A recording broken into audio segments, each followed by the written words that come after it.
as you know, we have done 12 shlokas up till now. So today is 13th, and if we have time, we'll do 14. Let's start with chanting 13. Mahatmanastu mam partha daivim prakritimashritah bhajantyananya manaso jnatva bhutadimavyayam. Bhagavan says, on the other hand, Arjun, great souls who are imbued with the divine nature, knowing me as the prime source of all beings and the imperishable, eternal, worship me constantly with one pointedness of mind. Why does Bhagavan start this shlok with on the other hand? Because if you remember, last Thursday, we saw Bhagavan describing what is a Rakshasi and an Asuri Prakriti, Swabhav. Tamasic and Rajasic natures, what they are like. That was already finished in shlok number 12. So now, on the other hand, in shlok number 13, today, Bhagavan is going to describe Mahatma Prakriti or Sattvic Prakriti. Okay? As you know, we have already studied what is Prakriti. Prakriti or Swabhav is that kind of driving force which is behind all functions of the BMI. And basically, it is made up of vasanas. When this swabhav, when this vasanas, when this prakriti is divine, pure, we call it daivik prakriti. When the prakriti is impure, we call it asuric or evil prakriti or impure prakriti. Now, this prakriti is not our true nature. We can say it is our secondary nature. Why secondary?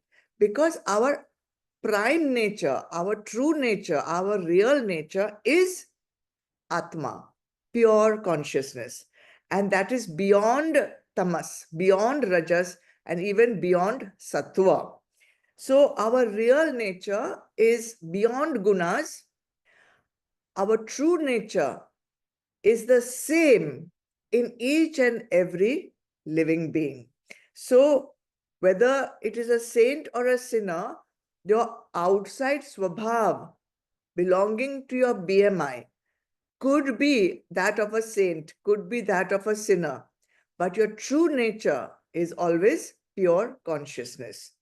So today's shloka is about Mahatma Prakriti, or we can say Daivik Prakriti. So Bhagavan calls it Mahatma.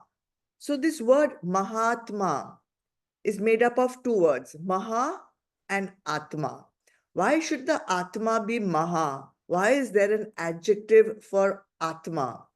This Maha Atma, this Atma doesn't represent the soul, because in Sanskrit, you know, the same word is used differently in different contexts.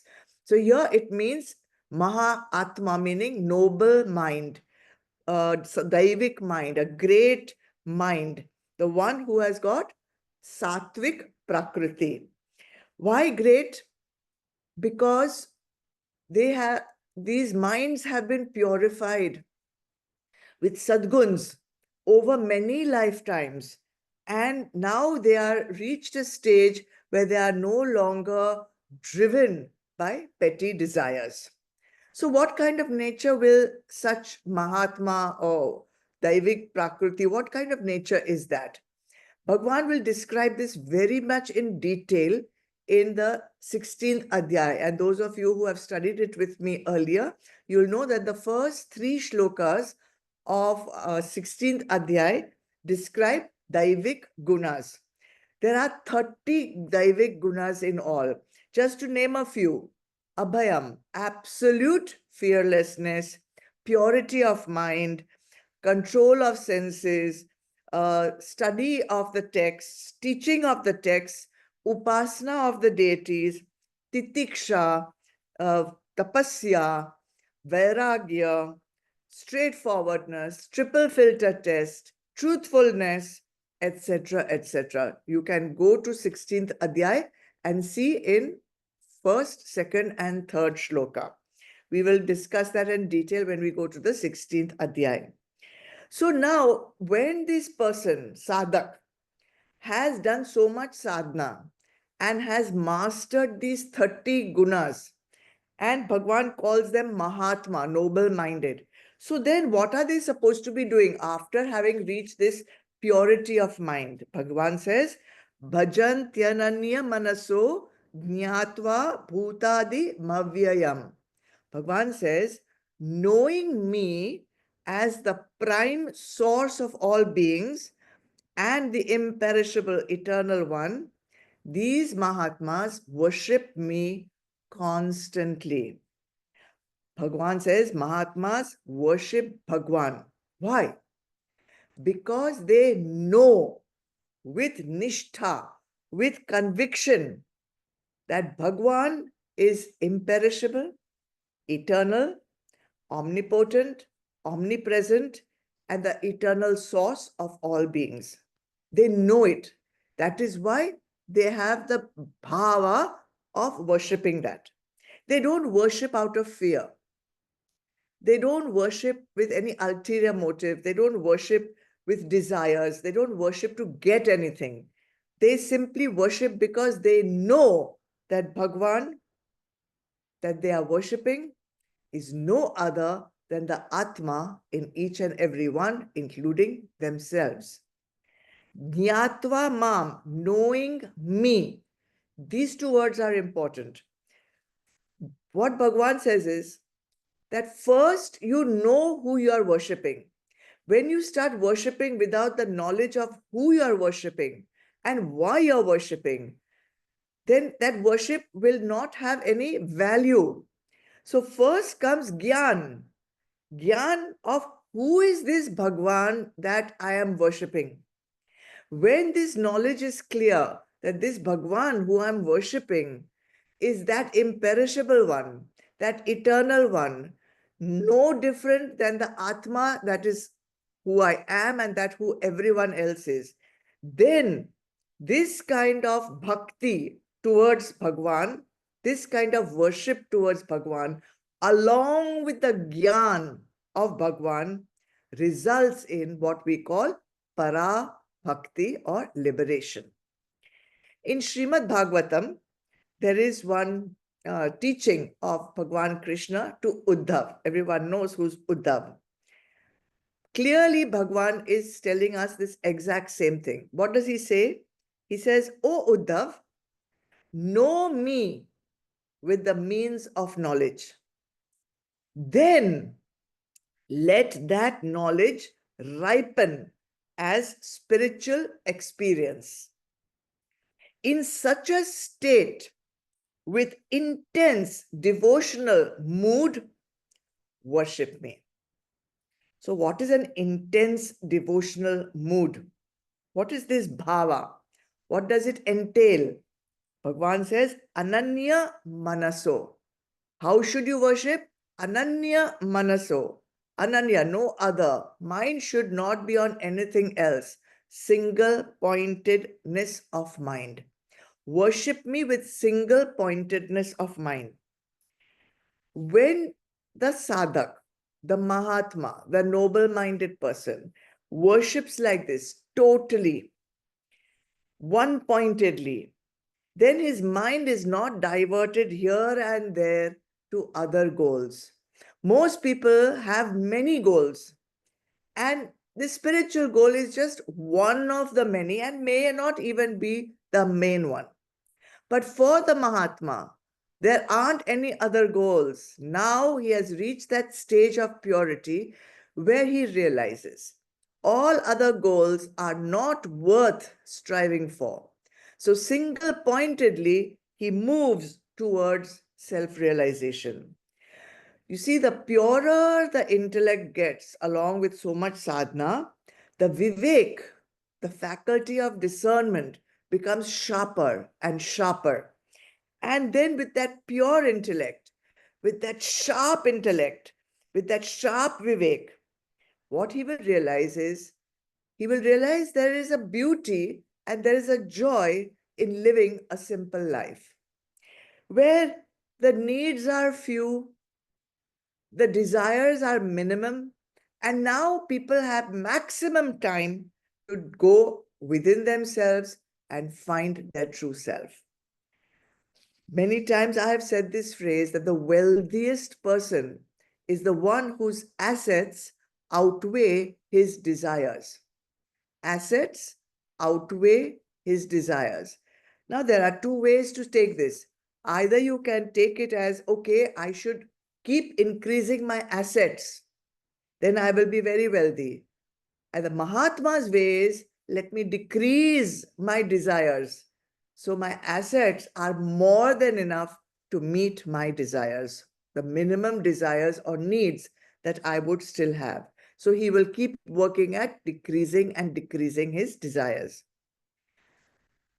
That is what leads them to sannyas. So what is sannyas? Sannyas is nothing but the firm conviction that actually we need very little to live. Very little. And when you have that conviction, you can just understand that you are in sannyas state of mind. In the Shrimad Bhagavatam, there is a beautiful phrase, parigraho hi dukkhaya.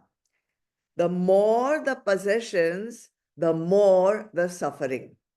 And we have done that ladder of downfall also. So actually, do we really possess our possessions? Or is it that our possessions are possessing us? What is coming in the way of a sannyas mindset? We feel that sansar has a strong hold on us. Sansar has a stranglehold on us. No, no. Sansar is not at all bothered with holding on to you. It is we who are holding on foolishly, desperately to sansar.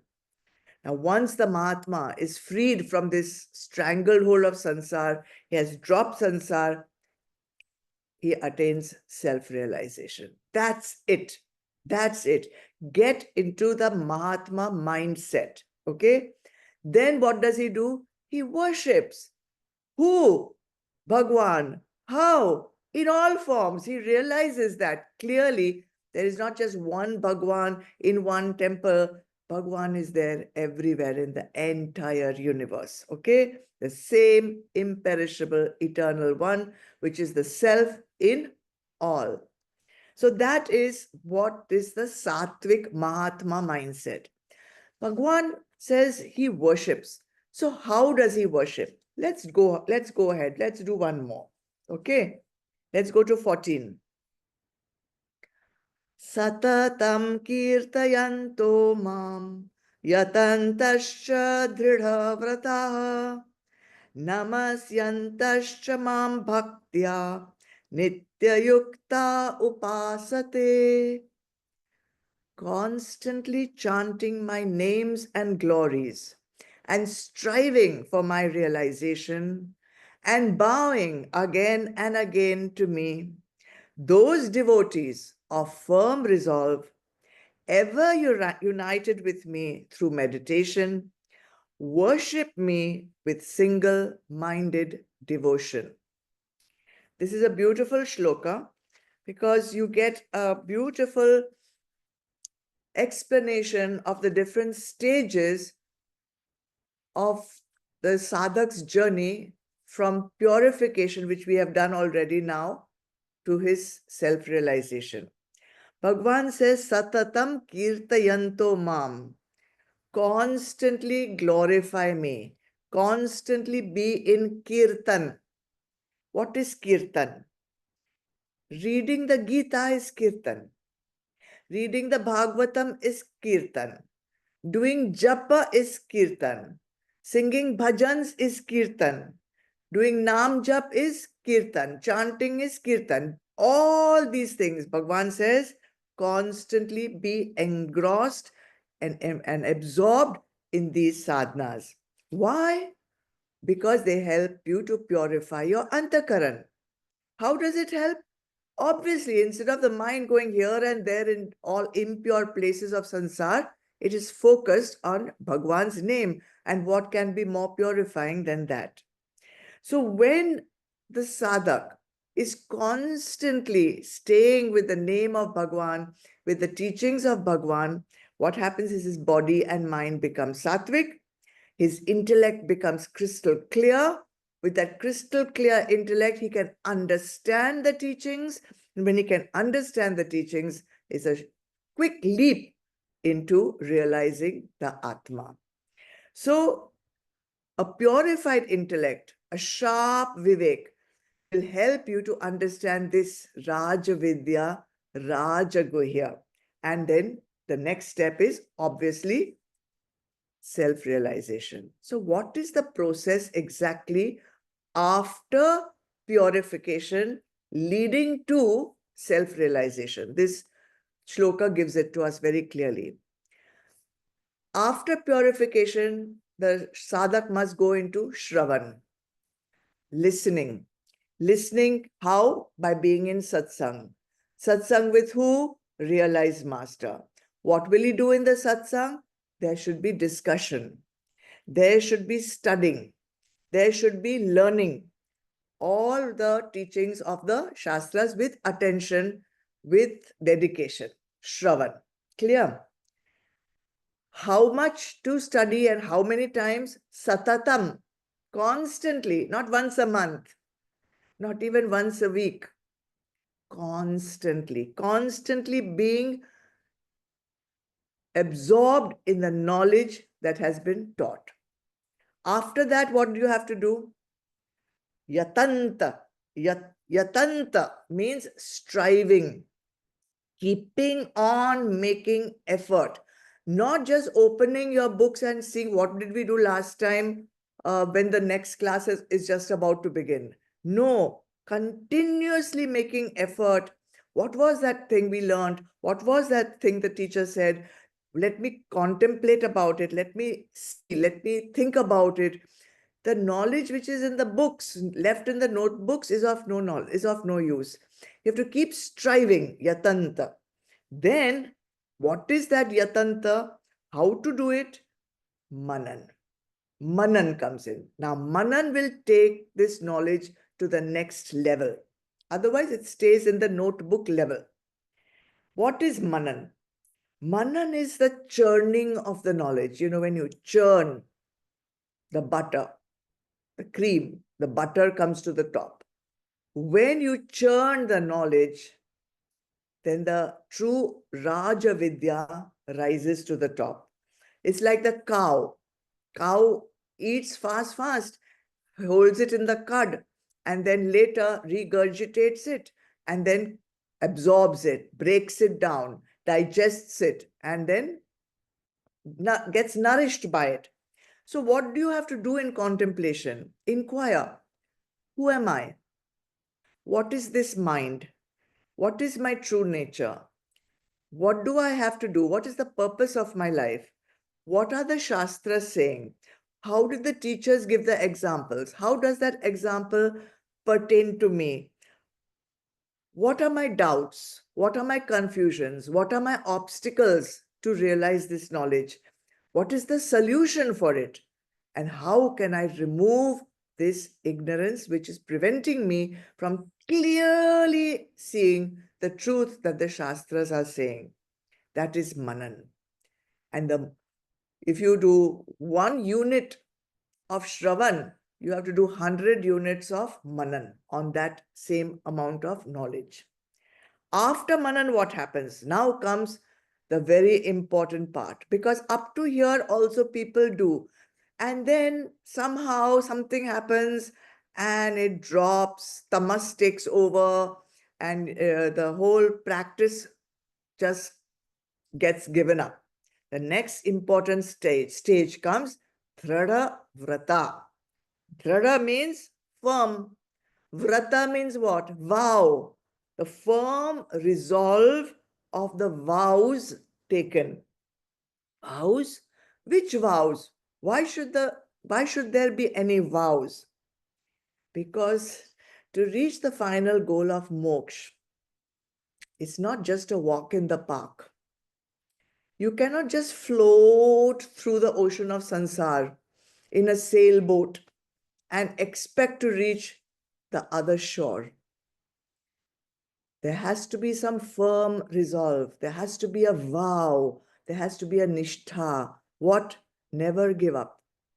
No matter what, do the sadhanas.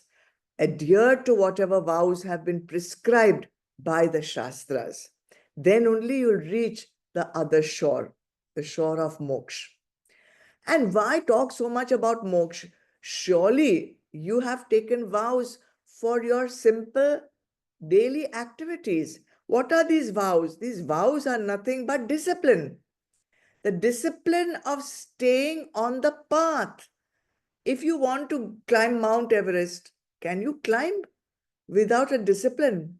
Can you get a gold medal in the Olympics without a discipline? Forget all that.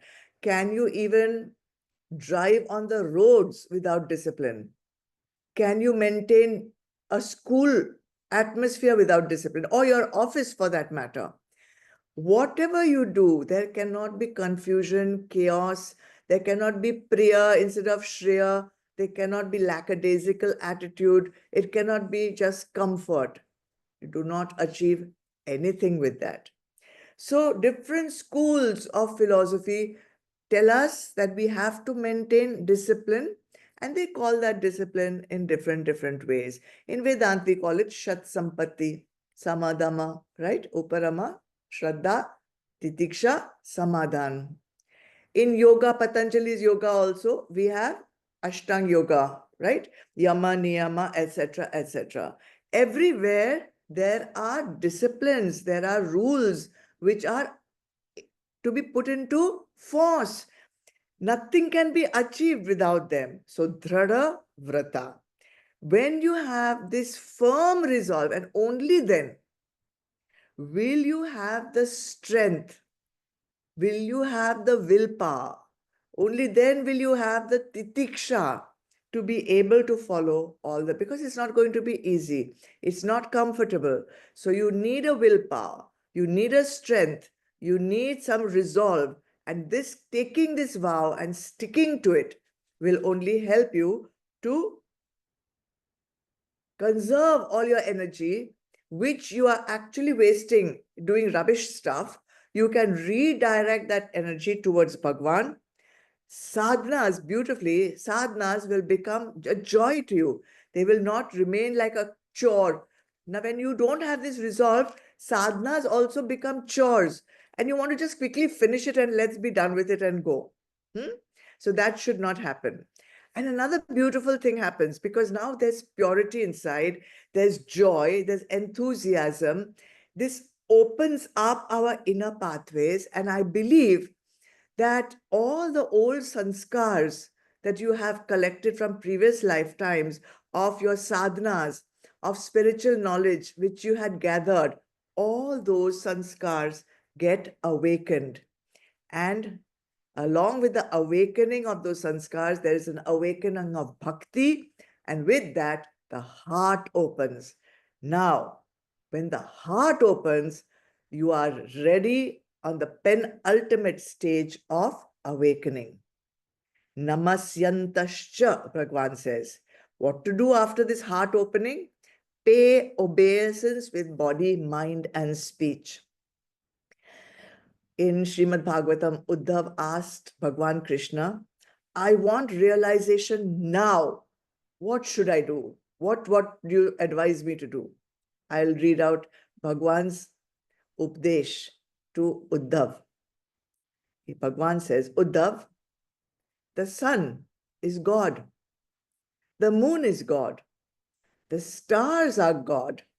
The Brahman is God. The outcast is also God.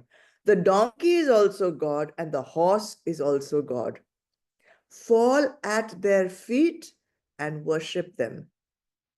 Do namaskar again and again.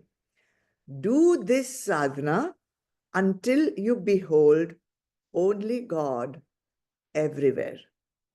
Do this with full love, with heart-melting love, until you see the splendor of the divine in every name and form. With the heart open, only then can such devotion with true love happen. In such a heart, ego cannot rise, because everything has become divinized, and you will constantly be with the bhava of Bhagwan. Nitya yukta upasate. You will be ever united. In that state of being ever united, they, the Mahatmas, worship me, Bhagwan says.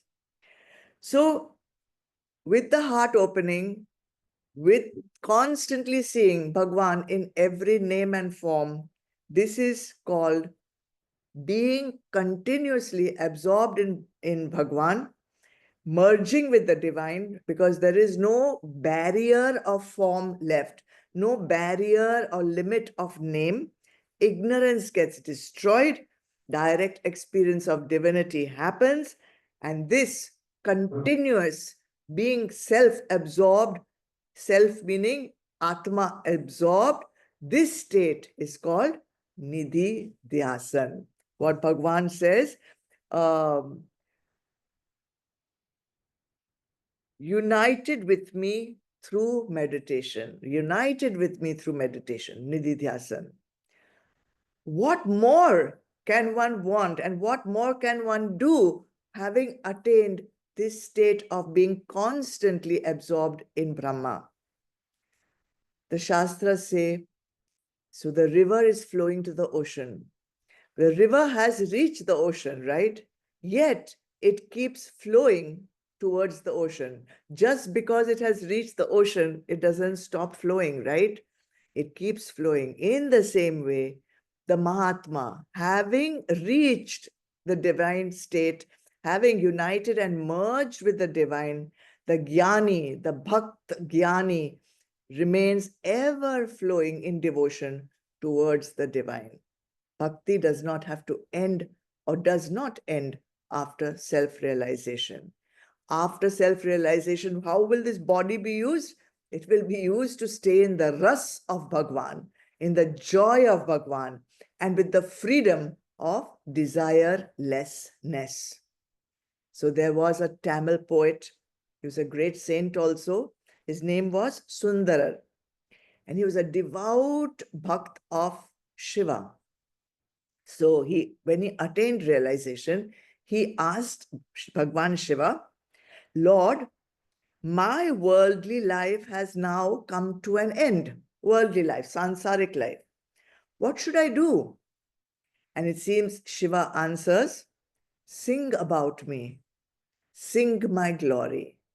Satatam kirtayanto mam. And that is the anand of the Jivan Mukta. He sings the glory of Bhagwan. He sings the song of Bhagwan. He sings the song of Gita, the Gita, Bhagavad Gita. In whichever form that song is, that is his joy. He will keep singing. Singing means talking about it, teaching it, living it. So that is the goal that you want to attain. Be in Ishwar Vichar, realize who you are, and then enjoy the rest of your life by being in Anand. That's all for today. I think it's a happy note to end today's mini satsang. More later. I'm not sure whether next Thursday we will have satsang, but I will keep you informed.